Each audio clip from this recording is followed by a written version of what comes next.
shoot the question in nuances, Okay. so it would be easily editable. Oh. But for example, why is the sky blue? The sky is blue because. hmm Okay, so about vitamin D, what did you find out?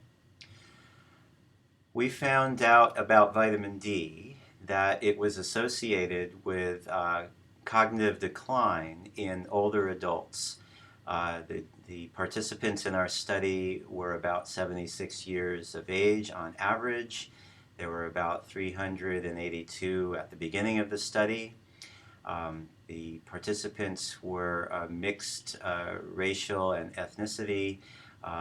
Over half of the population was African American or Hispanic, with most of the rest being white. Some of the subjects had what we'd call normal cognitive function. Some had mild cognitive impairment, and some had dementia.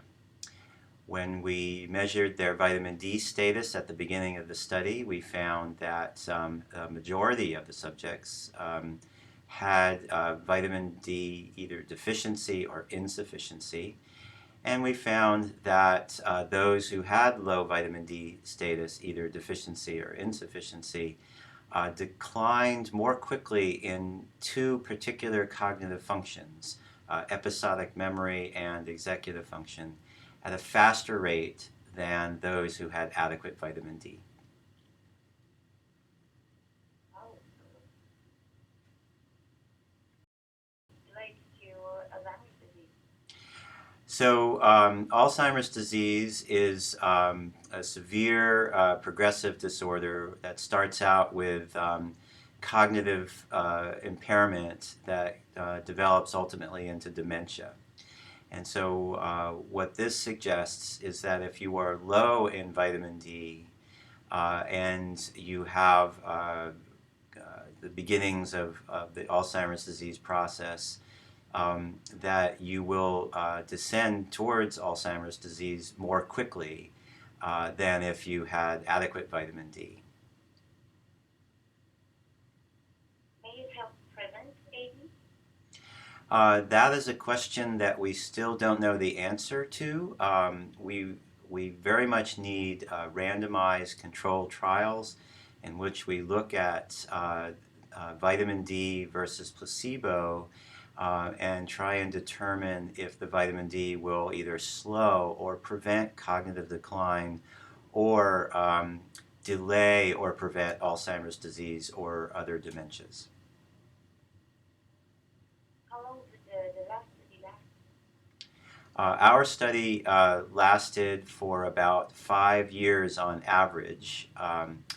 And what we found was that in that 5 year period, those with vitamin D deficiency or insufficiency declined at a rate that was about 2.5 times faster than those who had adequate vitamin D at the beginning of the 5 year period. Does vitamin D become a certain biomarker? Yes, so we don't, well, what we measure as a biomarker of vitamin D status is what we call 25-hydroxy-vitamin D, which is a metabolite of vitamin D, and we measure it in the serum. And we have criteria for what constitutes deficiency, which is less than 12 nanograms per milliliter of 25-hydroxy-vitamin D. Insufficiency is defined as between 12 and less than 20 nanograms per milliliter, and then adequacy is defined as 20 or greater nanograms per milliliter. Do you think it will eventually could help people already suffering from AD? That's an interesting question. Our feeling about vitamin supplements and micronutrient supplements is that once somebody has actual Alzheimer's disease or dementia, it may be too late for supplements to help very much. The damage has been already been done. Perhaps further damage might be slowed, but it's fairly late. we think that the advantage of supplements should come earlier, either in the mild cognitive impairment or early impairment period, or even before any impairment is observed. What are the sources of vitamin D? So one of the main sources of vitamin D is having your skin exposed to sunlight. The sunlight causes the synthesis of vitamin D in your skin. This is a very important aspect of our study because we're one of the few studies that have looked at multiracial, multi-ethnic cohort, which means we have a significant number of individuals in our study who have dark skin. And dark skin impairs the ability of the sun to produce vitamin D in your skin. So with everything else being equal, African Americans, Hispanics, others with dark skin will have lower vitamin D status than those with light skin. And in fact, in our study, we found this to be the case, that the prevalence of vitamin D deficiency and insufficiency was higher in our African American and Hispanic participants than in our white participants. The other major source of vitamin D is diet, particularly dairy products, as well as fatty fish, and I think eggs as well. And so what we found is that because of lifestyle and dietary patterns, people aren't exposed to the sun nearly as much as they should be as far as synthesizing vitamin D. This is because they often work inside during the main peak sunlight hours, or they're using sunscreen because of scares related to skin cancers and melanomas. Also, as people age, they tend to reduce their intake of dairy products, some because of the development of lactose intolerance. Fish intake isn't as high as we would like it to be. So when you together, you find a population, particularly older adults, who have a significant prevalence of low vitamin D status, which is why we suggest that maybe supplements might be the way to go in this case of vitamin D insufficiency. What are the next steps for you? We hope to participate in randomized control trials to see if vitamin D supplementation will slow or prevent cognitive decline in older adults.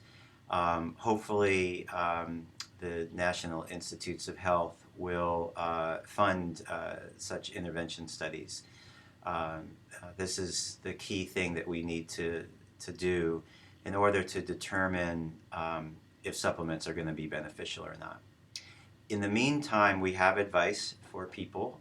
We suggest that people go to their doctors, have their doctor measure their vitamin D status. This is being done more and more in doctors' offices. And if your vitamin D status is determined to be low, we suggest that you discuss with your doctor the use of supplements, the appropriate amount of supplements in particular. Can you have an overdose of vitamin D? Mm-hmm. Yeah, so this it is possible to get too much vitamin D, which is why we suggest that you go to your doctor and work on a plan with your doctor about supplementation. The RDA for vitamin D is 600 international units, but there is an upper limit that has been established by the Institute of Medicine, which is 4,000 international units. This is the level above which potential toxicity, the risk of toxicity increases. And so it's very important that if you are going to take supplements that you do not exceed this 4,000 international unit level. This is why we suggest that you work with your doctor on this. 4,000 the international units. What would it be like? Elements, nutriments like how much milk would we have to drink to get this much? That's an interesting question. So the question is, how much vitamin D do we get in the diet in terms of international units?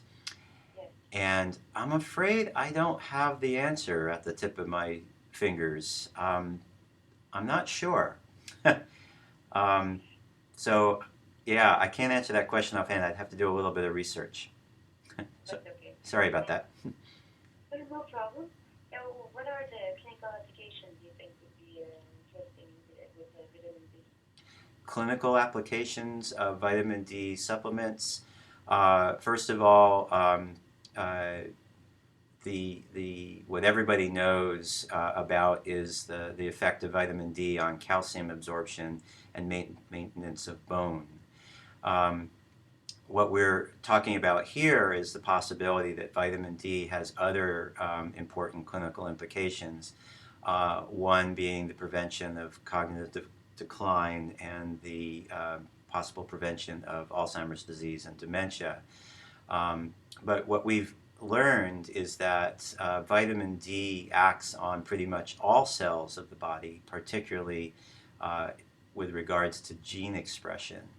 And this suggests that vitamin D may have many, many different functions, some of which that have been suggested have been as an antioxidant, as an anti-inflammatory, as a promoter of certain neurotransmitter synthesis, acetylcholine specifically, and also protection against toxicity of some neurotransmitters such as glutamate and also toxicity of calcium in the brain. And finally, what do you personally think of the results? I think these are very exciting. I think I think the results of this study are very exciting, particularly the generalizability to multiple races and ethnicities. It really suggests that vitamin D status is important for everybody. And I think what really comes out of this study is just further indication that we need to do the randomized control trials in the right populations, such as older adults who are starting to experience cognitive dysfunction, and to see if we can slow that down or prevent it or even reverse it. In an ideal world, when would these tests take place? In an ideal world, these studies should be happening as we speak. It's time for the randomized control trials to occur. Well, that's all the questions I had. Unless you have anything to add. No, I think that's everything. That's on my list. Well, thank you so much for accepting the interview. It was a pleasure talking to you. Thank you for your interest. And would you know when the news bulletin will be out? I could inform you by email. Would you like that? That would be great. Thank you. It won't be until a month, though. Mm-hmm. Doing things in advance. Okay. Thank you again. All right. Thank you. Have a good day. You too. Thank you. All right. Bye.